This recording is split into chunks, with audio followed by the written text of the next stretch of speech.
शुरुआत करेंगे बड़ी खबर से। जयपुर से बड़ी खबर मिल रही है, जहां राजस्थान में 12वीं की किताब पर विवाद बढ़ता हुआ नजर आ रहा है। किताब के कंटेंट पर मदन दिलावर ने आपत्ति जताई थी और ना पढ़ाने की बात बच्चों को की थी, लेकिन अब कांग्रेस का पलटवार हुआ है। कहा है कि इतिहास को पलटना चाहती है बीजेपी, राष्ट्र निर्माताओं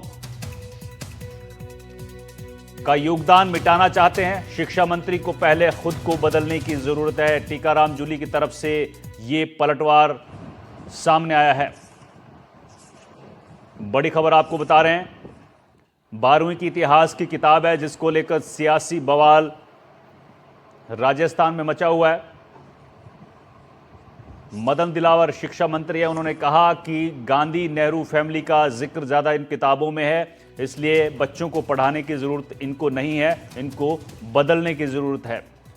जिसके बाद अब टीकाराम जूली की तरफ से पलटवार सामने आया है। उन्होंने कहा है कि बीजेपी इतिहास बदलना चाहती है,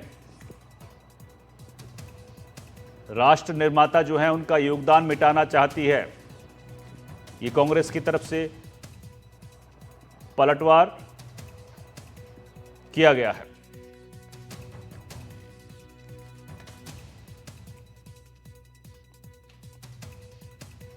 तो 12वीं की इतिहास की किताब है। आपको बता दें कि इससे पहले बोर्ड के सचिव हैं कैलाश चंद, उन्होंने कहा था कि किताबें जो हैं वो छप चुकी हैं, 4 लाख से ज़्यादा किताबें छप चुकी हैं और 80% किताबें बांटी भी जा चुकी हैं।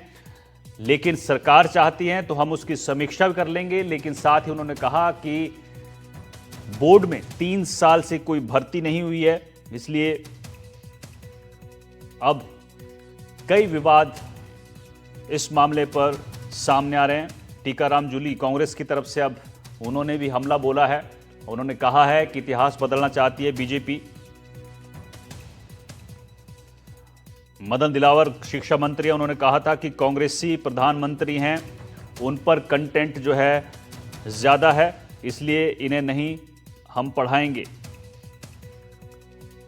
शिक्षा बोर्ड के सचिव है कैलाश चंद, उन्होंने कहा था कि सिलेबस तो 1 साल पहले ही फाइनल हो जाता है, इसलिए इस साल की किताबें छप चुकी हैं, 80% किताबें बांटी भी जा चुकी हैं। लेकिन सरकार चाहती है तो बोर्ड सिलेबस की समीक्षा भी कर लेगा। लेकिन समस्या ये है कि 3 साल से कोई नियुक्ति नहीं हुई है।